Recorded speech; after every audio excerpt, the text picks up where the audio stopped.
Sir, thank you very much for joining the program. First of all, your reaction to the government deciding to ban rallies just as your supporters were taking to the streets.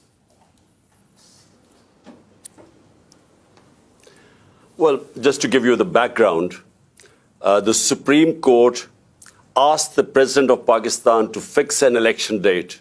That date is fixed for the 30th of April, so which means 50 days left. So my party decided to do an open our election campaign by a rally in Lahore today. The police had given us permission. They had approved the route of the rally. And suddenly this morning, the permission was taken away, but not just taken away. We had these heavy contingents of police, and these people coming to attend a peaceful rally were hit with tear gas shells, water cannon with some chemical in it, which people are still recovering from. And then police just charging these protesters, breaking their cars, and so many people got injured. But one, Bilal, this guy was killed in police custody. How do you interpret what you're describing as this government back and forth on the rules about holding a rally?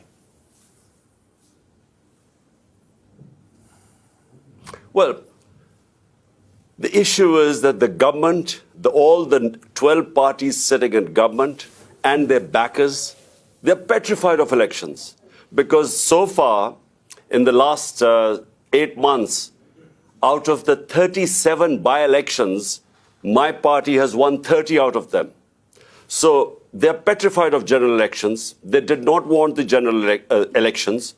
We went into the Supreme Court, and the Supreme Court then decided to hold elections, and this date of 30th April was announced by the president. So we were just going according to our schedule to start our election campaign.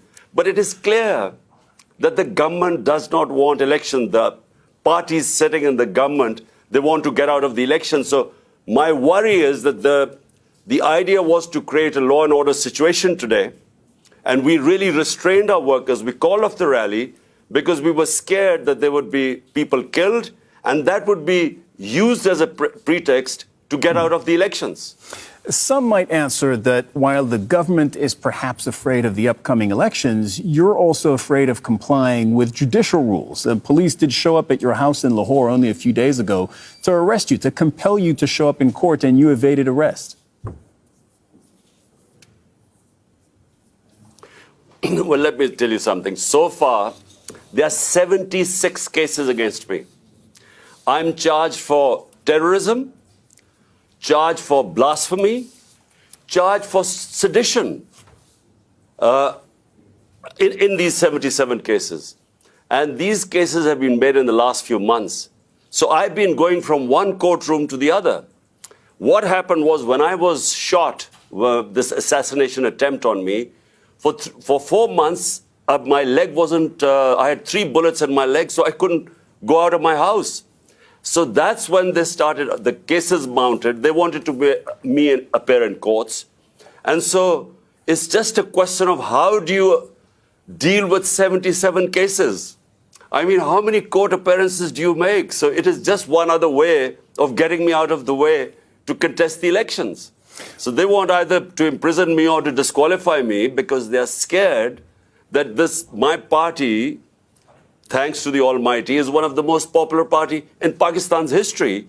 So because they're scared, that's why they're trying to find ways either to get out of elections or get me out of the way.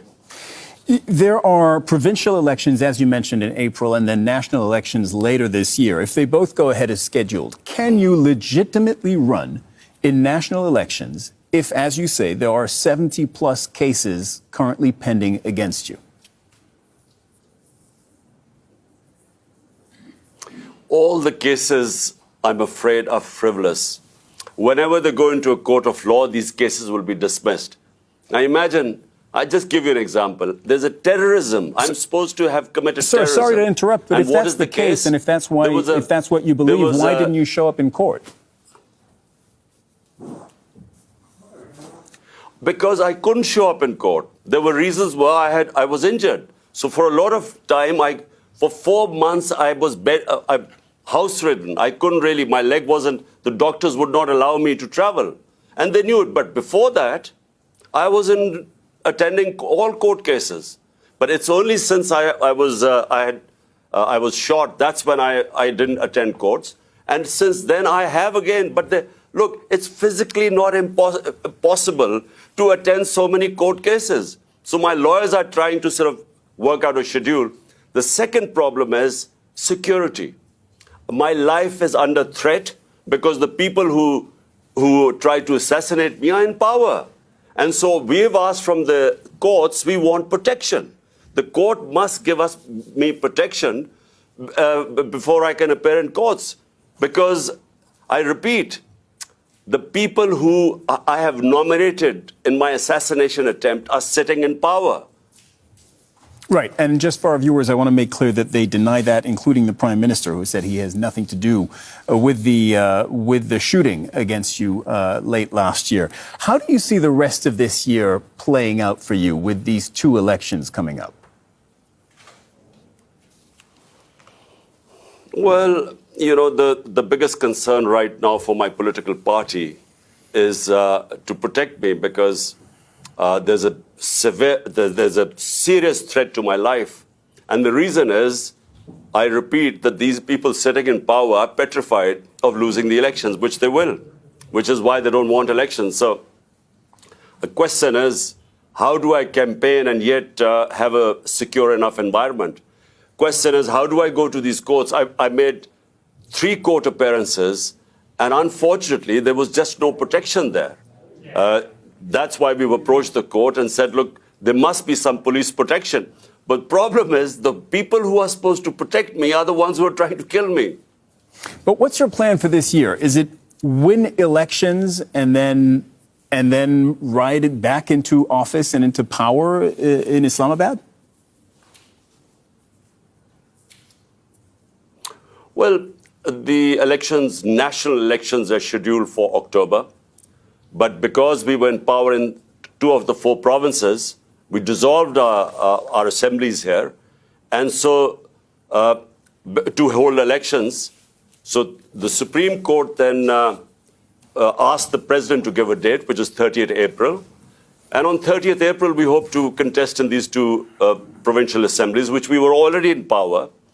And what we were hoping was that since it's 65% of Pakistan, these 2 provinces, there would be a national election. And the idea for national election is because our economy has gone into a tailspin. Pakistan is facing the worst economic crisis in its history. So the idea was to hold elections, which would then bring political stability and which would then bring economic stability. So this is really why we went for elections in our 2 provinces. Imran Khan, former Prime Minister of Pakistan, thank you very much for coming on the program today.